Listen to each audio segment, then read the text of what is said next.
Hey YouTubers, thanks so much for checking out today's video. For those of you that don't know me, my name is Trish with Just Dance, and today I'm gonna help you improve your rise and fall in the waltz. Now, specifically today, I'm gonna be gearing it towards the country dancers. However, waltz is waltz is waltz. Whether you're a ballroom dancer or a country dancer, waltz has the same elements and same techniques. The only difference is in a competitive scene, there are slightly different rules with the dance, and in a social setting, you may not be able to travel backwards at all because you're gonna run into people. So there's some slight differences on patterns that you might do, but the elements within the dance are the exact same, whether you're dancing a ballroom waltz or a country waltz. And as I've mentioned before, I just want to remind you, these videos are made as a supplement to the lessons you're taking in the studio. And if you have any questions throughout the video, please let us know in the comments below. We're gonna go ahead and get started. So today, like I said, we're gonna work on your rise and fall, and there are three things that I wanna talk about to help you improve your rise and fall. And one of them is that we need to strengthen our ankles. We want to work on, as we lower, we wanna work on extending and preparing for our next step. And then I also wanna talk about the continuous rise and fall that happens throughout the dance that makes it so elegant and beautiful. Because rise and fall is one of the main characteristics of waltz. It's what makes waltz a waltz. So first, I'm gonna demonstrate just a progressive step so you can see what the rise and fall looks like. And I'm gonna dance it as a leader. If you are a follower, you're gonna do the same thing but backwards. So what I'll do is I'll dance down the floor as a leader, and I'm gonna come back towards the camera as a follower so you can see both angles. So we have 1, 2, 3, 1, 2, 3, 1, 2, 3, 1, 2, 3. And then as a follower, we have 1, 2, 3, 1, 2, 3, 1, 2, 3, 1, 2, 3. That's the progressive step, and as you can see, my rise and fall is continuously going like this around the room. So let's talk about strengthening our ankles first. One exercise that I love to do is focusing on just having my feet together and going up onto my toes and balancing here.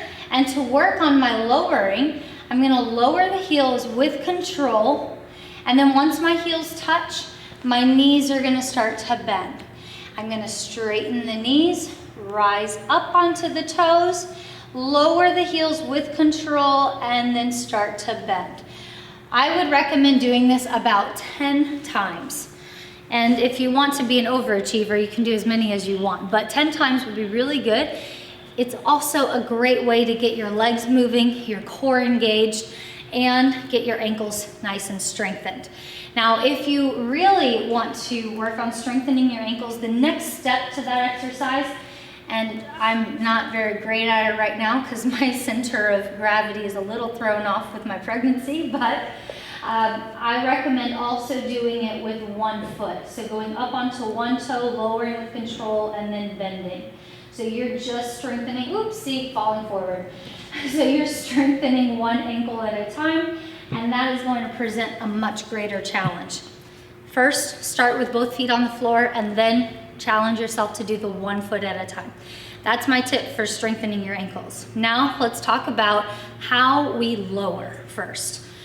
So when we're up on our toes, let's say we just closed our feet. So I'm gonna bring my left foot to my right foot, and that means that this is my 2, my right foot. When I step to my left, or I close my left to my right, that's my 3. Now, what I want to focus on is only lowering one foot at a time. We do not want to lower both feet because that can cause us to forget which foot we're on, especially if we're new dancers. So we're going to lower just the left foot, and as I lower my left foot, as that heel touches, my right foot's going to start to come forward if I was going to take a forward step. Now, as I bend my left knee like we did in the first exercise, my right leg will then fully extend forward, helping me to prepare to take my next step on count 1. This is very crucial. When we dance, we don't go 3, 1. The lowering happens at the end of 3, and we need to also use that time to prepare for our 1 so that we are not late in our dance. So my next drill for you to practice is standing on 2 feet to begin with. We're gonna rise up. We're gonna lower just the left foot and extend the right foot forward simultaneously. Bring that foot back up, or back in, rise up, and repeat with the same foot about 5 times. So we go up and we lower the left heel while extending the right leg forward. Up and then lower the left heel, extending the right leg forward. Then once you've done about 5 of those, we're gonna switch and do the right leg. So we lower the right heel and extend the left forward, rising up, lower the right heel, extending the left forward. And just getting used to this action, because this is how we want to lower in our waltz. After doing that, we're going to practice the same thing going backwards. So we're up on the toes, we're going to lower the left foot as the right leg begins to reach back. Notice that as my leg reached back, my weight is still fully on my left foot. I did not pull my head back with the foot or put any weight in that leg. It's just practicing on extending your leg, which is what we want to do at the end of 3, is just extend, not travel. So we're up, we lower and extend. We come back up, we're just practicing this exercise. And then once you've done a few of those, we're going to switch into the other foot, lowering the right foot, reaching the left back. Up, lowering just the right foot as the left one reaches back. One more time, up and lower.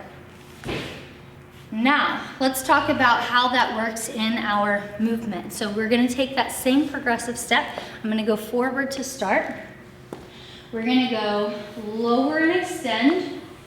We go up onto our toes, which I'll talk about this a little bit more in a bit. Our feet come together, we're up on our toes. We're gonna only lower the left as the right one prepares to step. Up, lower only the right as the left foot prepares to step. Lower only the left as the right prepares. And only the right as the left prepares. Now to do that backwards, we reach back. Up onto the toes, whoops, lost my balance. Lowering only one foot and reaching the other back. Up, lowering only one foot, reaching the other back. So we're always preparing for our next measure of movements. That is how you want to practice lowering and extending to prepare to step on count 1. Now, let's talk about continuous rise and fall. So like I was saying, this dance does that. I always like to demonstrate with my hand because it's fun. Okay, so with continuous rise and fall, we want to make sure that on count 1, we are beginning our rise. And when we fall, it's at the end of 3, just as I talked about in the previous exercise. So a lot of times when we're listening to music, I've noticed students, and when I've observed people dance, they hear that downbeat on the 1 and they fall on the 1. They go down, up, down, up, down. And that is not exactly correct.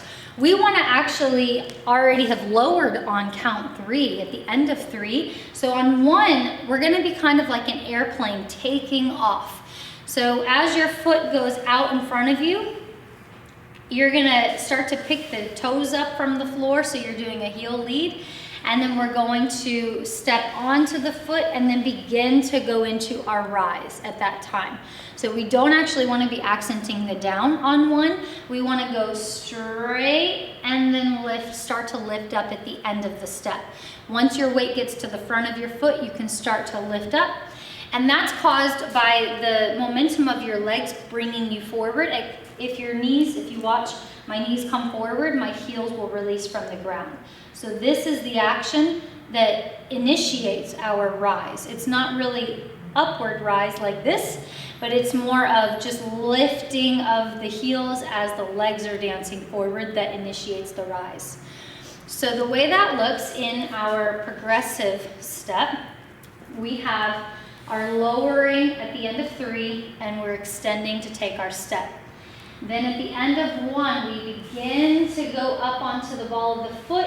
However, I haven't gone upwards with my height yet, so I'm still the same height. On my second step is when I'm going to continue my rise and fall. So this is the continuous part. I'm continuing to climb up. As my weight shifts, my head starts to go a little bit higher, my legs start to straighten, and that pulls my other foot in. And I don't want to go super high onto my tippy toes.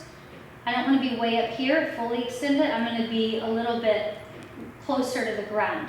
And then this is my 3. At the beginning of 3, my feet are together, I'm still on my toes. At the end of 3, I'm going to lower that one foot while the other one extends so I can prepare for 1. So we go straight on 1, the leg starts to pull the heel off the ground.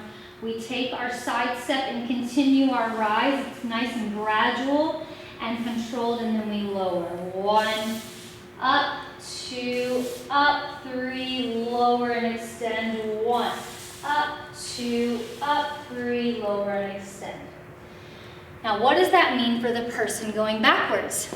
Well, when you're going backwards, you don't want to just stay on your toes. So what we're going to have on the backwards step on 1 is what's called body rise, not foot rise. So when going forward, we can lift our heel, that's foot rise. When going back, we're going to do body rise. We reach back at the end of 3, we step on 1, the body starts to lift. So I'm still starting to rise and follow my partner, but I'm not lifting my heel up. Not until 2, when I continue my rise up, and then lowering at the end of 3 and reaching 1, and. So there's a little bit of a lift at the end of 1, and then a continuation on 2, and on 3, and then lowering. Practicing these techniques is going to make all the difference in your waltz. As I mentioned earlier, rise and fall is one of the main characteristics of this dance, so it's very important for you to do rise and fall and practice it correctly so that your dance can move flawlessly around the room. So if you have any questions at all on what we covered today, please let me know in the comments below. A real quick recap was we talked about strengthening your ankles, and I gave you a couple exercises for that. And then we talked about how to lower and extend to prepare for your next step so that you're right on time with the 1. And then lastly, we talked about the continuous rise and fall that happens from step 1 to 2 to 3, and then continuing through the dance.